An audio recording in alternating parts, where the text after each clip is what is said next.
स्वागत करता हूं आप सभी का एक बार फिर से। आप देख रहे हैं वाह सिंपल, मैं आपके साथ सैयद शमशाद हुसैन। आप देख सकते हैं अभी हम बिहार पुलिस सब ऑर्डिनेट सर्विस कमीशन के ऑफिशियल वेबसाइट पर हैं। यहीं से जो भी भर्ती का प्रक्रिया होता है, बिहार पुलिस, बिहार दरोगा, सबका नोटिफिकेशन और ऑनलाइन की प्रक्रिया यहीं से दी जाती है। तो आप देख सकते हैं यहाँ पर 30/9/2023 को एडवर्टाइजिंग आया है पुलिस सब इंस्पेक्टर यानी बिहार दरोगा के लिए। तो क्या है नोटिफिकेशन, आइए इस पर क्लिक करके हम आपको बता दें क्वालिफिकेशन क्या रहेगा और एज सीमा कितनी रखी गई है, भर्ती का जो प्रक्रिया है वो कैसे होगा, कुल रिक्तियों की संख्या कितनी है, यहाँ पर आवेदन करने के लिए जो फीस रखा गया है वो क्या रखा गया है, सब कुछ हम बारी बारी से बताएंगे। इस वीडियो को देखने के बाद आपको फिर कुछ ज़रूरत नहीं पड़ेगा। तो देख सकते हैं यहाँ पर विज्ञापन संख्या दिया गया है। बिहार सरकार गृह विभाग आरक्षी शाखा में पुलिस अवर निरीक्षक के रिक्त पदों पर प्रतियोगिता परीक्षा के आधार पर सीधी नियुक्ति हेतु विज्ञापन। ऑनलाइन आवेदन पत्र प्राप्ति की अंतिम तिथि यहाँ पर वो भी बता दिया गया है 5/11/2023 है। तो यहाँ पर आपको बता दें पुलिस सब इंस्पेक्टर के लिए यहाँ पर भर्ती निकाली गई है जो कि 1275 रिक्त पर यहाँ पर भर्ती लिया जाएगा। वेतनमान की बात करें तो लेवल 6 पर यहाँ पर रखा गया है। इन पदों पर नियुक्ति हेतु प्रतियोगिता परीक्षा आयोजित की जाएगी। इसके लिए विज्ञापन संख्या 2/2023 यहाँ जारी किया जा रहा है। ऑनलाइन आवेदन पत्र भरने की प्रक्रिया दिनांक जो है 5/10/2023 से प्रारंभ होगी। तो यहाँ पर आपको बता दें 5 तारीख 10वां महीना 2023 से आवेदन करने की जो प्रक्रिया है वो यहाँ पर प्रारंभ हो जाएगी। उक्त पदों पर चयन के लिए बिहार पुलिस अवर सेवा आयोग द्वारा अभ्यर्थियों से ऑनलाइन आवेदन प्राप्त किया जाएगा। एक अभ्यर्थी द्वारा एक ही ऑनलाइन आवेदन पत्र भरा जा सकता है। बिहार सरकार गृह विभाग आरक्षी शाखा में पुलिस अवर निरीक्षक के पदों पर नियुक्ति हेतु राज्य सरकार द्वारा विहित वर्णित प्रावधान बिहार पुलिस मुख्यालय कार्मिक एवं कल्याण प्रभाग का पत्रांक संख्या दिया गया है, दिनांक दिया गया है। और यहाँ पर अधिसूचना बिहार पदों में एवं सेवाओं की रिक्तियों में आरक्षण अनुसूचित जाति, अनुसूचित जनजाति एवं अन्य पिछड़े वर्गों के लिए अधिनियम 1991 बिहार अधिनियम 3/1992 समय समय पर यथा संशोधित बिहार सरकार गृह आरक्षी अधिसूचना संख्या, ये सब दिया गया है। मेन चीज़ हम बात करते हैं कि आवेदन के लिए जो पात्रता है वो क्या रखा गया है। तो भारतीय नागरिक हों, इंडियन होना चाहिए, पुरुष, महिला एवं थर्ड जेंडर तीनों कैटेगरी के लोग यहाँ पर आवेदन दे सकते हैं। अभ्यर्थियों की शैक्षणिक योग्यता की बात करें तो यहाँ पर 1/8/2023 तक किसी भी मान्यता प्राप्त विश्वविद्यालय से स्नातक परीक्षा या राज्य सरकार द्वारा मान्यता प्राप्त उसके समकक्ष परीक्षा उत्तीर्ण अनिवार्य है। उम्र सीमा की बात करें यहाँ पर तो उम्र सीमा गणना दिनांक 1/8/2023 के आधार पर किया जाएगा। अभ्यर्थियों की उम्र दिनांक 1/8/2023 को मैट्रिक अथवा समकक्ष प्रमाण पत्र के अनुसार न्यूनतम होनी चाहिए। अनारक्षित जो सामान्य है उसके लिए यहाँ पर आपको बता दें अभ्यर्थियों की उम्र दिनांक 1/8/2023 को मैट्रिक अथवा समकक्ष प्रमाण पत्र के अनुसार होना चाहिए। अनारक्षित बात करें यहाँ पर सामान्य कोटि के पुरुषों के लिए न्यूनतम उम्र 20 और अधिकतम उम्र 37 वर्ष तथा महिलाओं के लिए न्यूनतम उम्र 20 और अधिकतम उम्र 40 वर्ष रखा गया है। ये सामान्य कोटि के मैंने बात किया। और आते हैं अब पिछड़ा वर्ग एवं अत्यंत पिछड़ा वर्ग के पुरुषों एवं महिलाओं के लिए न्यूनतम उम्र जो रखा गया है 20 और अधिकतम 40 वर्ष रखा गया है। वहीं अनुसूचित जाति अनुसूचित जनजाति के पुरुषों एवं महिलाओं तथा थर्ड जेंडर अभ्यर्थियों के लिए न्यूनतम उम्र की यहाँ पर जो रखा गया है वो 20 वर्ष एवं अधिकतम उम्र 42 वर्ष रखा गया है। बिहार के वैसे सरकारी सेवकों को उच्चतर वेतनमान की सेवा वर्ग में जाने के लिए प्रतियोगिता परीक्षा में भाग लेने हेतु अधिकतम आयु सीमा में 5 वर्ष की छूट दी जाएगी जिन्होंने नियमित सेवा में न्यूनतम 3 वर्षों की अवधि पूरी कर ली हो। ठीक है, तो यहाँ पर अब बात करते हैं कि जो शारीरिक मापदंड होगा उसमें क्या क्या आपको मांगा गया है। तो यहाँ पर ऊंचाई सीमा और वजन के लिए कोई अंक दे नहीं होगा, ठीक है, परंतु विहित अर्हताएं पूरी नहीं करने वाले अभ्यर्थी असफल घोषित किए जाएंगे। जैसे ऊंचाई सामान्य वर्ग पिछड़ा वर्ग के जो सामान्य वर्ग एवं पिछड़ा वर्ग के पुरुष के लिए न्यूनतम 165 सेंटीमीटर रखा गया है। वहीं अत्यंत पिछड़ा वर्ग के पुरुषों के लिए न्यूनतम 160 सेंटीमीटर रखा गया है। वहीं अनुसूचित जाति एवं अनुसूचित जनजाति के पुरुषों के लिए न्यूनतम ऊंचाई 160 सेंटीमीटर रखा गया है और सभी वर्गों की महिलाओं के लिए न्यूनतम ऊंचाई 155 सेंटीमीटर रखा गया है। अब सीना की बात करते हैं यानी चेस्ट की बात करते हैं तो यहाँ पर पुरुषों के लिए अनारक्षित सामान्य वर्ग पिछड़ा वर्ग एवं अत्यंत पिछड़ा वर्ग के पुरुषों के लिए बिना फुलाए 81 सेंटीमीटर न्यूनतम होना चाहिए और फुला करके 86 सेंटीमीटर होना चाहिए। तो कम है तो भैया डिप्स मारना अभी से चालू कर दीजिए, आप पुशअप वगैरह चिनअप वगैरह लगाना चालू कर दीजिए। फुलाने के बाद सीना जो है आपका कम से कम 5 सेंटीमीटर का अंतर होना चाहिए। बहुत लोग फुला नहीं सकते हैं, ठीक है, तो इसका प्रैक्टिस चालू कर दें आप। अनुसूचित जाति एवं अनुसूचित जनजाति के पुरुषों के लिए बिना फुलाए 79 सेंटीमीटर न्यूनतम और फुलाकर 84 सेंटीमीटर न्यूनतम होना चाहिए। फुलाने के बाद सीना कम से कम 5 सेंटीमीटर का अंतर होना अनिवार्य होगा। महिलाओं के लिए सीना की मापी नहीं होगी, यानी किसी भी कैटेगरी की जो महिलाएं हैं यहाँ पर आवेदन करेंगी उनके लिए सीना का मापी जो है वो नहीं होगा। वजन सभी वर्गों की महिला उम्मीदवारों के लिए न्यूनतम वजन 48 किलोग्राम होना आवश्यक है। किन्नर, कोदी, हिजड़ा, ट्रांसजेंडर, थर्ड जेंडर अभ्यर्थियों के लिए शारीरिक मापदंड तथा शारीरिक दक्षता परीक्षा का मापदंड पिछले वर्ग की महिला अभ्यर्थियों के समान ही होंगे। अब बात करते हैं नियुक्ति की प्रक्रिया किस तरह से होगी। तो सबसे पहले आपको लिखित प्रतियोगिता परीक्षा लिया जाएगा। आवेदन पत्रों के संग्रहण के उपरांत आवेदन पत्रों की समीक्षा की जाएगी एवं जिन अभ्यर्थियों के आवेदन पत्र सही पाए जाएंगे उनके लिए लिखित प्रतियोगिता परीक्षा का आयोजन किया जाएगा। लिखित परीक्षा 2 चरणों में होगी, यथा प्रारंभिक एवं मुख्य परीक्षा। एक लिखित परीक्षा के सभी पत्र बहुविकल्पीय प्रश्नों पर आधारित होंगे। प्रथम चरण में आपका जो प्रारंभिक परीक्षा होगा, प्रारंभिक परीक्षा में 200 अंकों का एक पत्र होगा जिसमें प्रश्नों की कुल संख्या 100 होगी एवं परीक्षा की अवधि 2 घंटे की होगी। उक्त पत्र में सामान्य ज्ञान एवं सामायिक मुद्दों से संबंधित प्रश्न पूछे जाएंगे। इसमें आपको 30% से कम अंक प्राप्त करने वाले अभ्यर्थी मुख्य परीक्षा के लिए असफल घोषित किए जाएंगे। प्रारंभिक परीक्षा में प्राप्त अंकों के आधार पर रिक्तियों के 20 गुना सफल अभ्यर्थियों का चयन मेधा क्रमानुसार आरक्षण कोटिवार किया जाएगा। मुख्य लिखित परीक्षा हेतु अर्हता प्राप्त अभ्यर्थियों की प्राप्त संख्या में अनुपलब्धता की दशा में उक्त अनुपात उपयुक्त रूप से कम किया जा सकता है।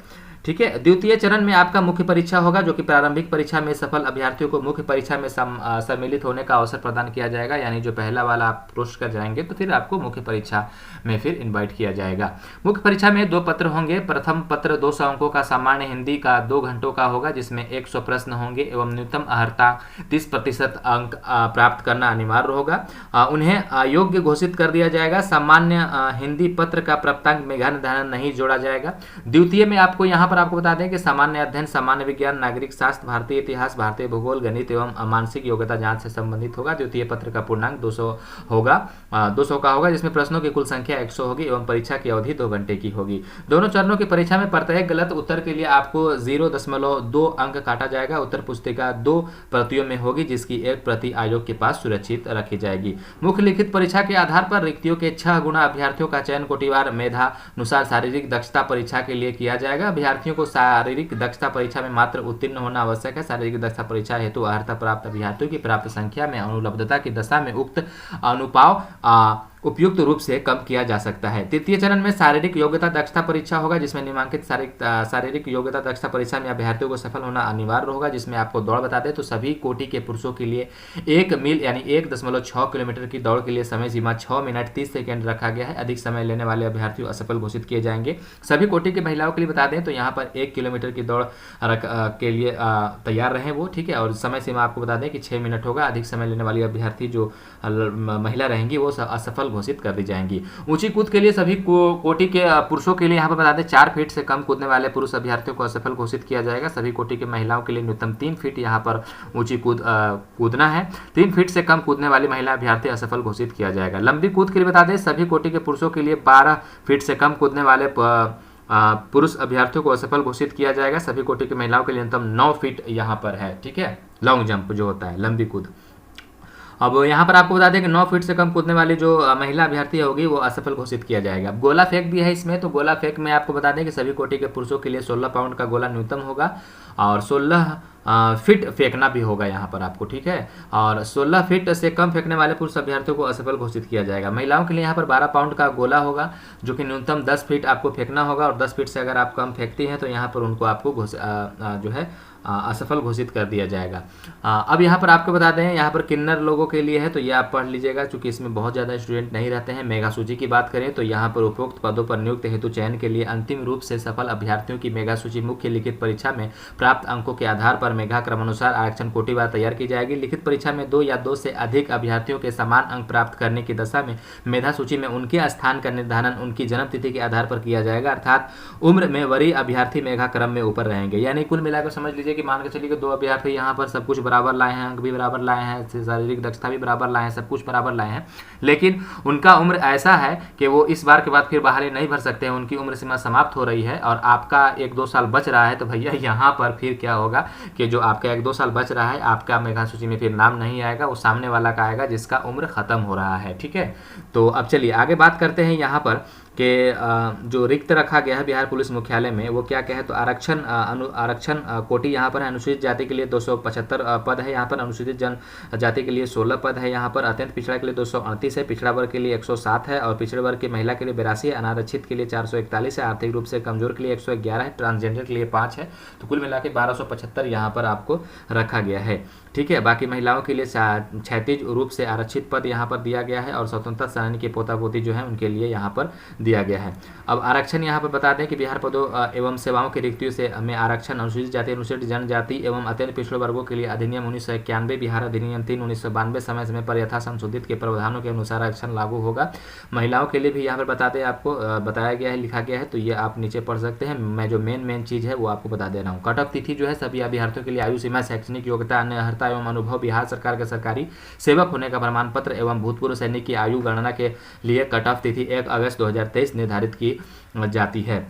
ठीक है, नियुक्ति प्राधिकार जो है यहाँ पर वो बताते हैं आपको कि बिहार पुलिस मुख्यालय कार्मिक एवं कल्याण प्रभाग का पत्रांक संख्या यहाँ पर दिनांक 20/9/2023 द्वारा प्राप्त अधियाचना के अनुसार पुलिस अवर निरीक्षक पद हेतु नियुक्ति प्राधिकार पुलिस उप महानिदेशक होंगे। चिकित्सा जांच, चरित्र एवं पूर्ववृत्त सत्यापन, आपको उपरोक्त पदों पर नियुक्त के पूर्व सभी चयनित अभ्यर्थियों को चिकित्सीय परीक्षण, चरित्र एवं पूर्ववृत्त सत्यापन संबंधित नियुक्ति प्राधिकार द्वारा यथाविहित नियम के अनुसार कराया जाएगा। प्रतिकूल प्रतिवेदन प्राप्त होने एवं अथवा अभ्यर्थियों द्वारा तथ्यों को छुपाए जाने की स्थिति में संबंधित अभ्यर्थी नियुक्ति के लिए अयोग्य घोषित किए जाएंगे। लिखित परीक्षा और शारीरिक दक्षता परीक्षा के समय अभ्यर्थी कोरोना संक्रमण से बचाव हेतु सोशल डिस्टेंसिंग तथा प्रशासन द्वारा इस संबंध में निर्गत सभी अधिकृत निर्देशों का कड़ाई से पालन करें।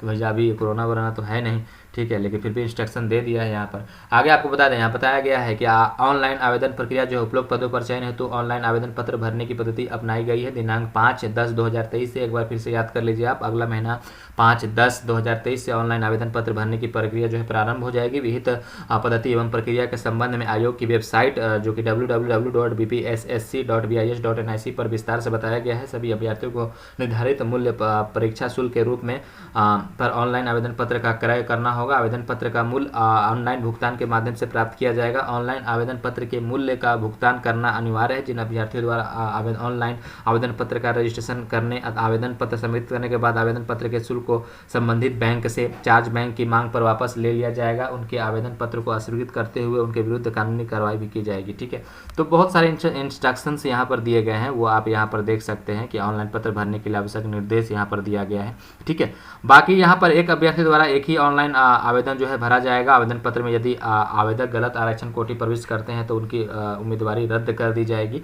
ऑनलाइन आवेदन पत्र के प्रथम भाग में आपका उम्मीदवार का सर्वप्रथम पंजीकरण किया जाएगा। ठीक है, उसमें अभ्यर्थी का नाम, ईमेल आईडी, अधिवास, आरक्षण कोटि, यही सब रहेगा।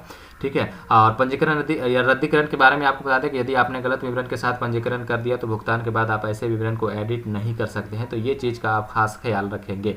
सफलतापूर्वक पंजीकरण करने के पश्चात उपलब्ध कराए गए पंजीकरण नंबर एवं पासवर्ड से लॉगिन करने के बाद ऑनलाइन आवेदन पत्र द्वितीय भाग में वांछित सूचनाएं यथा पिता का नाम, माता का नाम, शैक्षणिक योग्यता आदि की सही जानकारी देते हुए घोषणा पर सहमति देनी होगी। इसके बाद आवेदन का फोटोग्राफ रंगीन 2 माह के अंदर का खींचा हुआ फोटो जिसका बैकग्राउंड सफ़ेद हो, 15 से 25 KB के बीच हो, जेपीजी फॉर्मेट में होना चाहिए। हस्ताक्षर अंग्रेजी एवं हिंदी काली एवं नीली स्याही से अलग अलग 15 से 25 KB के बीच में होना चाहिए जो सफ़ेद बैकग्राउंड में हो। ऐसे फोटो एवं हस्ताक्षरों को स्कैन कर अपलोड करना अनिवार्य है। फोटो और हस्ताक्षर के संबंध में दिए गए निर्देश का पालन न करने की स्थिति में आवेदक का ऑनलाइन आवेदन पत्र रद्द निरस्त कर दिया जाएगा। तो जो फोटो के बारे में बताया गया है वो आप यहाँ पर अच्छी तरीके से पढ़ ले कि फोटो आपको जो बैकग्राउंड है वो वाइट होना चाहिए। अभ्यर्थी अब अपने भरे हुए आवेदन पत्र के लॉजमेंट को पत्राचार अथवा मांगे गए जानकारी से उपस्थित करेंगे। ठीक है, महत्वपूर्ण निर्देश यहाँ पर दिया गया है कि भरे गए ऑनलाइन आवेदन पत्र को बिहार पुलिस अवर सेवा आयोग को भेजने की आवश्यकता नहीं है, परंतु भविष्य में पत्राचार जानकारी प्राप्त करने के लिए रजिस्ट्रेशन नंबर आवश्यक है। अतः पूर्ण रूप से भरे हुए आवेदन पत्र की पावती फोटो सहित की प्रति अभ्यर्थी अपने पास अवश्य सुरक्षित रखें। बिहार पुलिस अवर सेवा आयोग से पत्राचार करते समय आवेदन पत्र पावती की नॉलेजमेंट जो स्लिप होता है उसकी छाया प्रति की निश्चित रूप से आपको संलग्न करना होगा, जरूरत पड़ेगा। ऑनलाइन आवेदन पत्र भरने की अंतिम तिथि यहाँ पर आपको बता दें 5/11/2023 निर्धारित की गई है। इसमें कोई विस्तार नहीं किया जाएगा। डाक या अन्य माध्यमों से भेजे गए आवेदन पत्र में सुधार अनुरोध पर विचार नहीं किया जाएगा। और उम्मीदवार का रद्दीकरण आपको बता दें किन किन स्थिति में होगा यहाँ पर, तो आपको बता दें कि आवेदन की उम्मीदवारी किसी भी समय निम्नलिखित आधार पर बिना कारण बताए रद्द की जा सकती है। जैसे आवेदन पत्र के प्रथम भाग पंजीकरण भरा जाना परंतु द्वितीय भाग को भरकर सबमिट न करना, आवेदन द्वारा फोटो हस्ताक्षर अपलोड न किया जाना, आवेदन मूल्य का ऑनलाइन भुगतान न किया जाना, भुगतान के पश्चात राशि को पुनः बैंक से चार्ज बैंक के रूप में प्राप्त कर लेना, आवेदन में गलत सूचना दिया जाना। तो बहुत सारे कंडीशन यहाँ पर रखे गए हैं, जिस आपने अगर ये सब गलती किया तो आपका जो आवेदन जो है वो रद्द हो जाएगा। और एक बार आपको बता दें फिर से यहाँ पर कि जो आवेदन की प्रक्रिया है वो 5 तारीख से यहाँ पर शुरू होगी। तो आप अपना जो भी डॉक्यूमेंट्स दस्तावेज हैं उसको तैयार रखें। और बाकी आपको बता दें यहाँ पर शुल्क के रिगार्डिंग कहीं पर दिया नहीं गया है। आप अच्छे तरीके से एक बार पढ़ लें, अगर कहीं पे होगा मुझसे छूट गया तो आप उसको देख सकते हैं, पढ़ सकते हैं, ठीक है, इस नोटिफिकेशन को इस वाले वेबसाइट पर। इसका लिंक आपको वीडियो के डिस्क्रिप्शन में मिल जाएगा। वीडियो देखने के लिए आप सभी का बहुत बहुत शुक्रिया। तैयारी में जोरों शोर से लग जाइए और कामना करते हैं कि आप इसमें सफल हों। धन्यवाद।